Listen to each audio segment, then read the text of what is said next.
Sudah, Bang. Ya, kita lanjutin. Kenapa ya? Ada suara.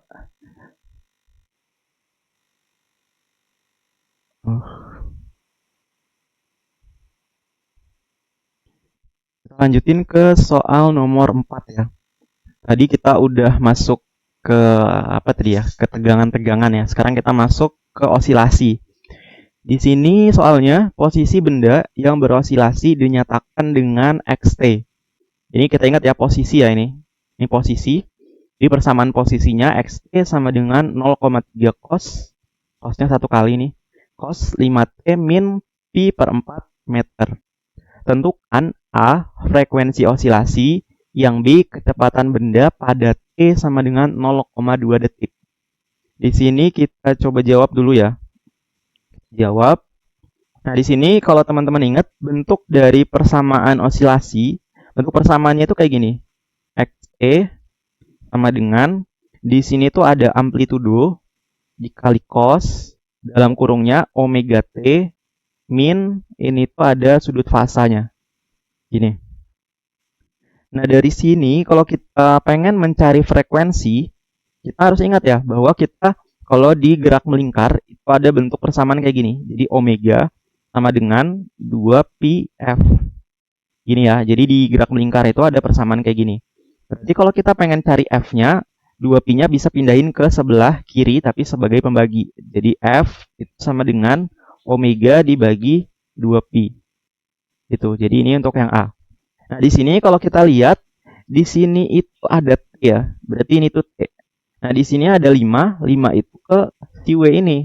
Jadi dari sini kita bisa dapat bahwa omega itu sama dengan 5.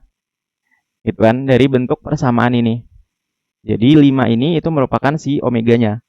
Jadi di sini bisa kita tulis omeganya jadi 5 dibagi sama 2pi. Itu. Nah, ini kalau dihitung hasilnya menjadi 0,796. Satuannya apa? Hertz. Betul ya. Tadi siapa yang jawab? Ayu, Bang. Oke, Ayu ya. Terus sekarang ini udah soal yang A. Sekarang kita coba jawab soal yang B. Nah, terus di sini saya pengen inget ya. Di sini tuh sebenarnya kalau kita ngelihat bentuk osilasi, ini tuh bisa berupa cos, bisa berupa sin, tergantung ya. Jadi yang beda itu di sininya bisa cos atau bisa sin. Jadi kalau kita pengen mencari kecepatan, kalau kalian masih ingat di matdas atau di pertemuan sebelumnya, kita punya posisi. Kita pengen dapat kecepatan. Berarti kita apakan? Turunkan, Bang. Turunkan, Bang. Bener ya, kita turunkan. Jadi kalau kita punya posisi, terus kita pengen dapat kecepatan, maka harus kita turunkan. Nah, sekarang kita coba deh, kita belajar ya cara nuruninnya gimana. Di sini kita punya xt, itu nilainya ini ya, bentuk persamaan awalnya itu kayak gini. A cos dalam kurung omega t min sudut fasanya.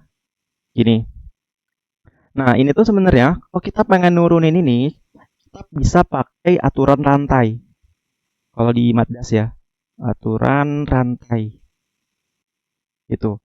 Biasanya kalau saya ngajarin itu, biasanya saya turunin ininya dulu. Jadi turunin luarnya, baru yang kedua kita turunin dalamnya. Gitu. Nah, sebelum kita nurunin luar sama dalamnya, kita lihat dulu. Yang ini, saya coba ganti warna deh. Yang ini, itu kan amplitudo. Amplitudo itu selalu konstan. Berarti ini konstanta. Ya kan? Ini konstanta. Berarti yang kita turunin cukup si yang ininya aja nih. Jadi ini kan kalau kita turunin hasilnya kecepatan ya. Hasilnya kecepatan. Nah, ini kita turunin ya. Kita turunin A, ini kita tulis ulang. Tinggal kita turunin si cos omega t-nya. Itu. Nah, kita coba turunin yang menjadi luar, yang cos-nya atau yang di dalam kurung. Yang menjadi luar. Yang cos, Pak. Bener ya. Jadi yang ada di luar itu cos. Jelas ya. Jadi cos ini kan ada di luar, yang di dalam itu yang ada di dalam kurung. Berarti kita turunin cos-nya dulu, turunin luarnya. Cos-nya kita turunin jadi minus sin. Minus sin ya. minus sin. Dalam kurungnya tetap kita tulis ulang. Omega T min sudut fasa. Gitu. Nah, luarnya udah, sekarang dalamnya. Dalamnya kita turunin. Jadi dikali turunan dalamnya. Dalamnya kita turunin hasilnya apa? T. T. W. Hasilnya W ya. Jadi kalau kalian masih ingat, misalkan kalian punya 2X. Diturunin hasilnya apa? Hasilnya 2-nya. Kan? Terus kalian turunin misalkan 5T. Hasilnya 5. Gitu kan? Terus kalian punya WT. Diturunin hasilnya W-nya. Gitu. Jadi ini turunin hasilnya W. Terus sudut fasa ini kalau kita turunin hasilnya apa? Hasilnya 0. Karena sudut fasa ini tuh konstan. Konstanta diturunin hasilnya 0. I kurang 0. Tuh. Atau ini bisa saya tulis jadinya minusnya saya pindahin ke depan, minus di sini A sin buka kurung omega T min sudut fasa dikali sama omega. Omeganya saya pindahin ke depan jadinya min AW sin omega T min sudut fasa. Gitu. Jadi ini bentuk dari kecepatannya, persamaan kecepatannya. Gitu. Kalau mau ngafalin juga boleh sih ya. Kalau mau ngafalin silakan aja. Cuman nanti kalau misalkan ini berubah jadi sin gimana? Gitu kan? Harus dihafalin lagi kan. Nah, kalau kalian bisa turunannya jadi nggak perlu ngafalin lagi. Kalau kalian udah bisa turunannya gitu. Nah, ini udah dapat persamaan kecepatannya. Di soal ini tuh T-nya jadi 0,2 detik. Jadi di sini V T-nya kita ubah jadi 0,2 detik.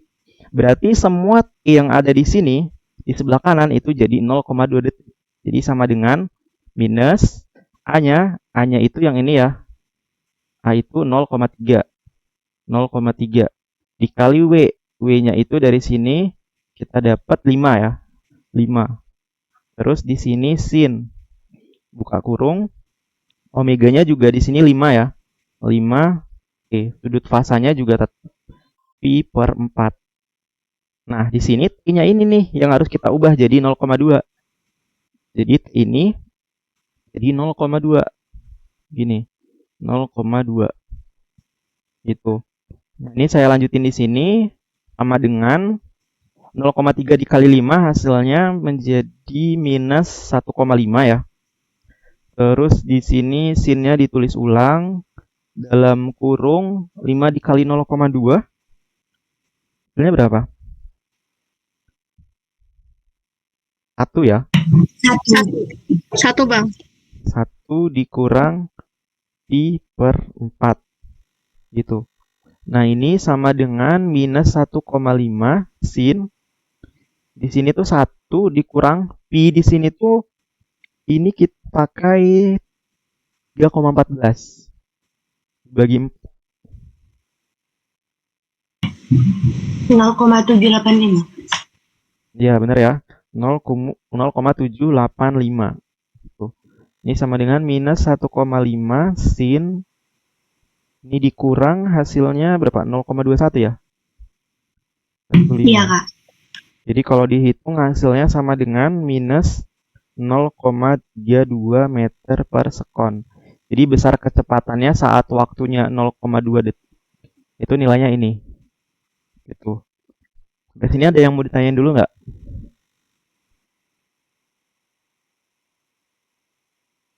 Cukup kak. Cukup Ya. bang, cukup. Kalau cukup kita lanjut ke soal nomor 5. Soal nomor 5 ini saya tulis ya soal nomor 5. Di sini mampu memahami konsep osilasi teredam. Nah, di osilasi teredam ini itu ada bentuk persamaannya juga, ada bentuk XT-nya juga. Jadi bentuk XT-nya itu persamaannya bisa kalian cek aja ya di modul bentuk persamaannya itu X0 dikali sama E ini tuh Euler ya, bilangan Euler. E pangkat minus B dibagi 2M dikali T. Jadi X0 dikali E pangkat minus B T dibagi 2M. Terus dikali cos dalam kurungnya ini omega T ditambah sama sudut fasanya. Ini. Nah, ini jadi bentuk persamaan konsep osilasi teredam. Terus juga di sini tuh ada amplitudo, ini ya, ada amplitudo. Jadi amplitudo itu kita bisa ambil persamaan yang ini.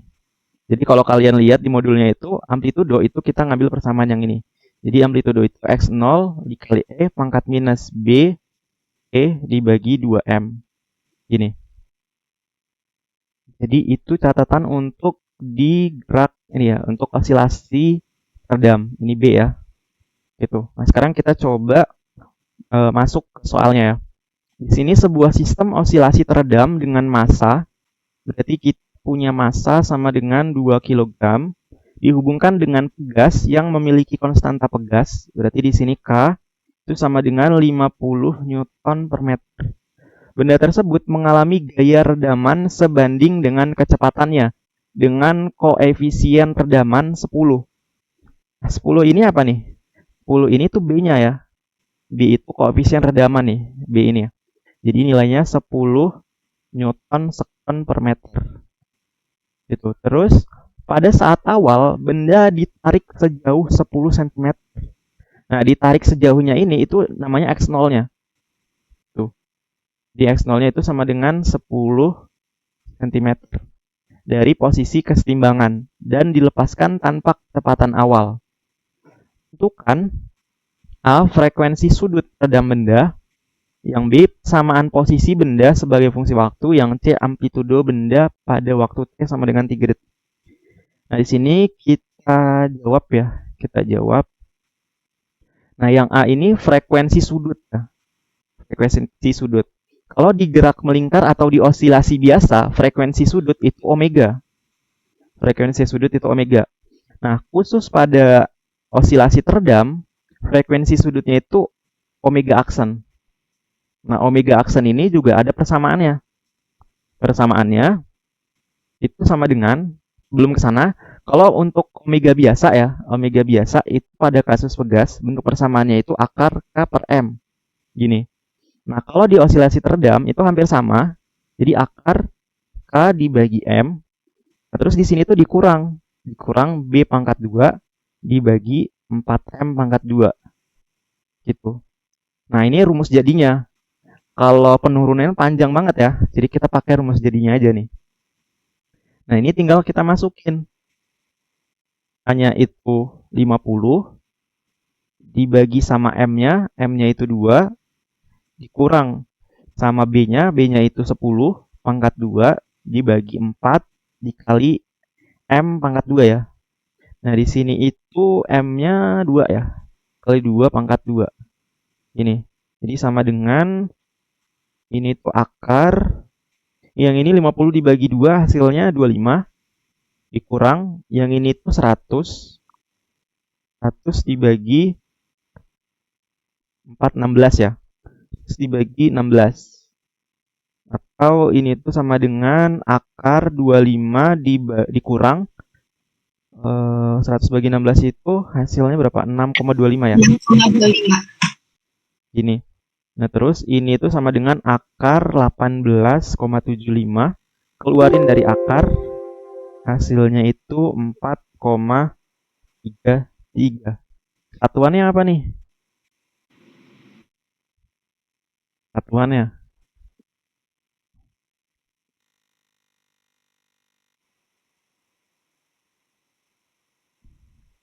Waduh. Jadi nilai keaktifan nih, cuma nanya satuan doang nih. Radian per sekon, Bang. Betul ya. Radian per sekon. Kalau kecepatan biasa kan meter per sekon. Kalau kecepatan sudut, radian per sekon. Gitu ya. Tadi siapa yang jawab? Ayo, Bang. Ayu ya. Paling yang saya tanya itu paling hasil hitungan, satuan gitu-gitu doang kok. Sekarang kita masuk ke yang B.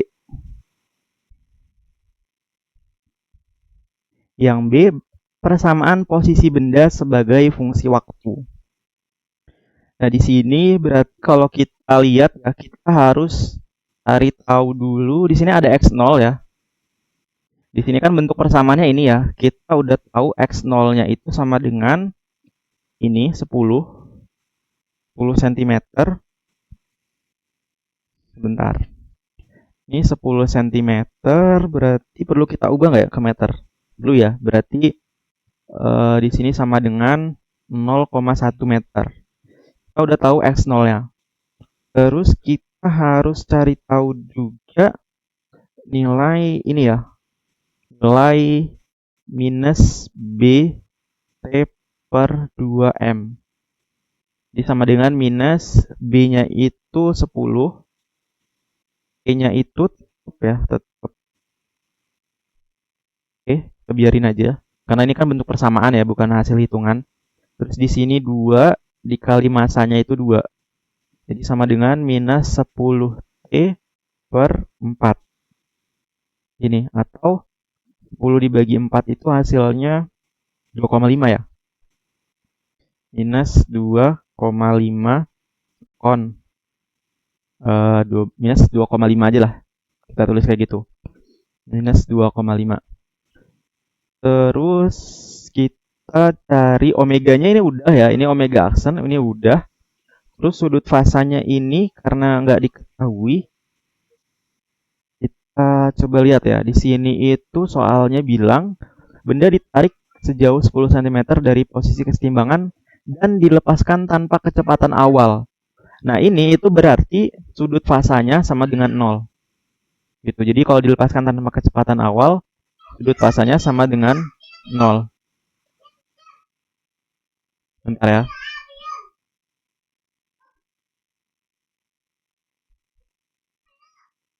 Ya, masuk nggak sih suara dari luar? Masuk. Dikit bang, dikit. Oke.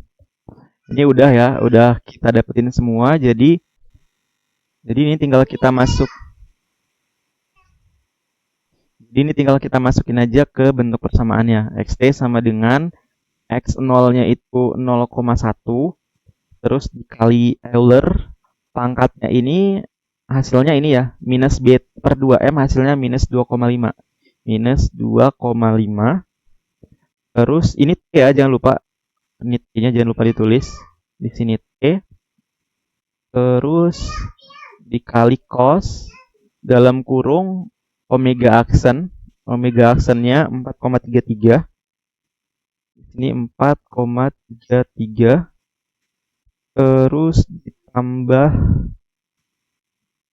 sudut fasanya. Sudut fasanya ini ya, omega T tambah 0. Itu. Jadi ini hasil akhirnya kita tulis ulang, XT sama dengan 0,1 Euler pangkat minus 2,5T cos 4,33T. Itu. Jadi ini jawaban yang B-nya. Sampai sini ada yang mau ditanyain dulu nggak?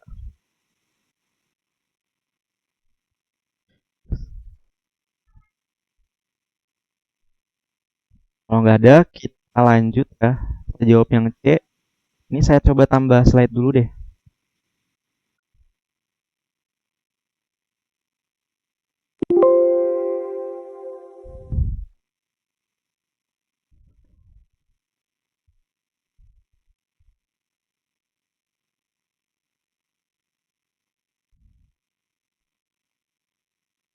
Sekarang kita masuk ke soal yang C, amplitudo benda pada saat waktu T sama dengan 3 detik. Jadi persamaan amplitudonya itu yang ini ya. Kita udah ada persamaan amplitudonya. Kita coba tuliskan ulang di sini. Jadi AT sama dengan X0 pangkat T minus BT per 2M ya. 2M. Nah, tadi kita udah dapat ya. Jadi X0-nya itu 0,1. Terus di sini E pangkatnya juga kita udah dapat tadi pangkat minus 2,5 T. Minus 2,5 T. Nah, jadi dari sini kita bisa cari si amplitudonya. Jadi tinggal kita ganti T-nya jadi 3. Jadi di sini A dikali 3, A3 maksudnya ya. 0,1 E pangkat minus 2,5 dikali T. T-nya itu 3. Jadi sama dengan 0,1 dikali E pangkat berapa nih? 7,5 ya. Nah, hasilnya berapa nih?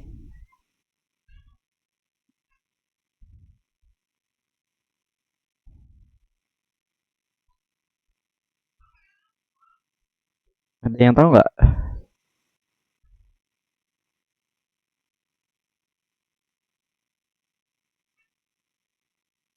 Suaranya masih terdengar kan?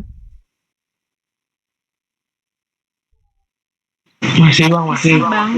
Iya. Di E itu kan bilangan Euler ya.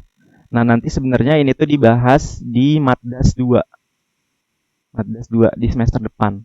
Nah, jadi Euler itu punya nilai nih. Nilainya itu mendekati 2,7182. Nilainya mendekati ini. Jadi ini tuh bisa kita tulis gini ya, 0,1 dikali E. E-nya itu ini ya. Kali 2,7182 dipangkatkan minus 7,5 gitu. Sama dengan 0,1. Ini bisa kita hitung biasa nih pakai kalkulator. Hasilnya berapa?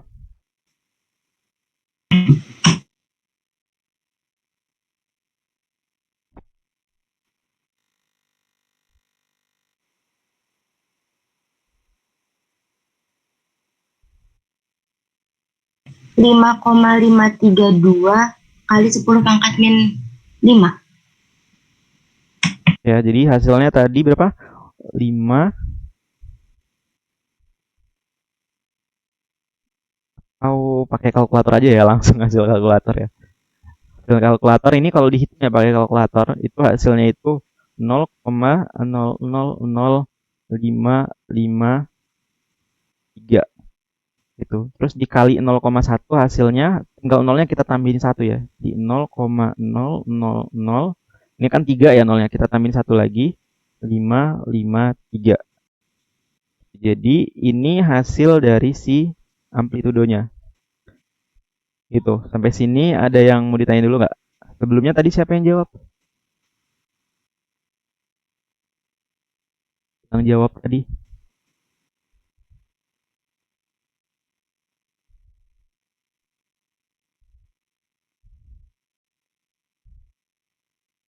Ini ada yang mau ditanya dulu untuk soal yang kelima?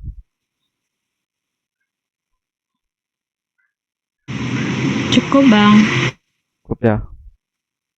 Oke, kalau nggak ada yang mau ditanyain, kita masuk ke soal nomor 6. Soal nomor 6 ini nggak ada hitungan ya. Di sini tuh mampu memahami konsep resonansi. Sebuah jembatan berosilasi dengan frekuensi alami. Jadi frekuensi alami itu F0 sama dengan 0,5 Hz. Jika angin memberikan gaya eksternal dengan frekuensi yang sama, apa yang akan terjadi pada jembatan tersebut? Jelaskan konsep resonansi dalam kasus ini. Jadi kita coba lihat resonansi dulu. Resonansi itu peristiwa bergetarnya suatu benda karena benda lain itu memiliki frekuensi yang sama gitu. Jadi kayak apa ya, Garputala gitulah ya. Ini Garputala nih. Ini frekuensinya misalkan ya 0,5 ya. Sama nih 0,5 Hz. Nah, terus frekuensi ini itu sama juga nih 0,5 Hz. Nah, saat ini digetarkan ya, dipukul, maka ini juga ikut bergetar gitu. Karena frekuensinya sama, jadi yang ini tuh ikut bergetar nih. Terus kalau ininya beda nih 0,08, ini dipukul nah, yang ini tuh nggak akan bergetar gitu. Yang ini dipukul, ini nggak akan bergetar karena frekuensinya beda gitu. Nah, terus dalam kasus ini kalau kita baca, jika angin memberikan gaya eksternal dengan frekuensi yang sama. Jadi kita punya F0 ya. F0 itu frekuensi si jembatan ya. Jembatan. Terus jembatannya ini tuh kena angin. Nah, anginnya itu mempunyai frekuensi. Frekuensi anginnya itu sama dengan si F0 ini, punya si jembatan. Nah, karena sama, berarti nanti akan ada resonansi ya kan. Resonansi. Nah, efeknya apa? Efeknya yang awalnya ini tuh jembatan diem, kan? Awalnya jembatannya diem nih. Terus ada angin. Angin dengan frekuensi 0,5 Hz. Ya kan, frekuensi anginnya ini 0,5 Hz. Nah, yang awalnya jembatannya ini itu diem terus kena angin, maka jembatannya itu apa jadinya? Goyang ya kan. Jadi jembatannya itu goyang gitu. Nah, terus gimana kalau misalkan nih, misalkan jembatannya ini awalnya goyang nih, awalnya goyang jembatannya dengan frekuensi 0,5 Hz. Jadi kan punya frekuensi alami jembatannya ini 0,5 Hz. Terus ada angin yang datang 0,5 Hz gitu. Jadi efeknya nanti osilasinya atau goyangannya ini atau getarannya ini, osilasinya akan meningkat ya, akan bertambah gitu. Jadi efeknya ke jembatan karena ada angin ini, efeknya nanti akan menimbulkan osilasi. Nah, kalau jembatannya itu berosilasi, terus ada angin lagi, maka osilasinya ini akan bertambah gitu.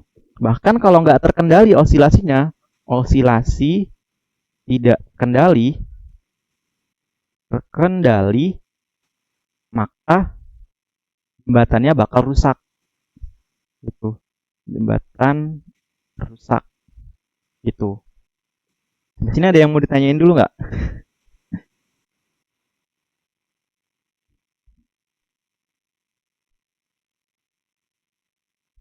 Ya, nggak ada ya berarti ya. Jadi kalau kita pengen membangun jembatan, kita harus perhatikan juga frekuensi luarnya. Perhatikan juga gaya eksternal, internal, dan frekuensi eksternalnya. Harus perhatikan ini. Tuh. Nah, terus kalau misalkan bikin bangunan ya, kalian bikin bangunan nih, bikin rumah ya kan. Kalian harus tahu nih di frekuensi tanah ini, frekuensi tanah. Itu kita harus tahu frekuensi tanah. Kenapa? Karena kalau misalkan nanti tiba-tiba tanahnya ini bergetar dan ternyata bangunannya ini itu frekuensinya sama, frekuensi bangunan sama dengan frekuensi tanah. Karena tanahnya bergetar, maka si rumah ini, si bangunan ini akan bergetar gitu. Beda halnya kalau frekuensi tanahnya ini beda sama frekuensi bangunan. Mau tanahnya itu bergetar kayak manapun, si bangunannya nggak akan bergetar gitu. Itu ya. Jadi ini konsep dari resonansi untuk soal nomor 6. Terus kalau misalkan ditanya amplitudo, amplitudonya ini bentuk persamaannya, ini tuh kayaknya ada di modul ya. Ini tuh bentuk persamaannya F eksternal dibagi sama massa dikali sama si faktor peredam dikali kecepatan sudut awalnya gitu. Nah, ini tuh nilainya kecil. Nilai kecil. Bisa juga bahkan nilainya itu sama dengan 0. Ini tuh untuk ini ya, untuk apa ya namanya? Resonansi sempurna. Di gamma ini akan 0 saat resonansi sempurna. Gitu. Sampai sini ada yang mau ditanyain dulu nggak untuk soal nomor 6?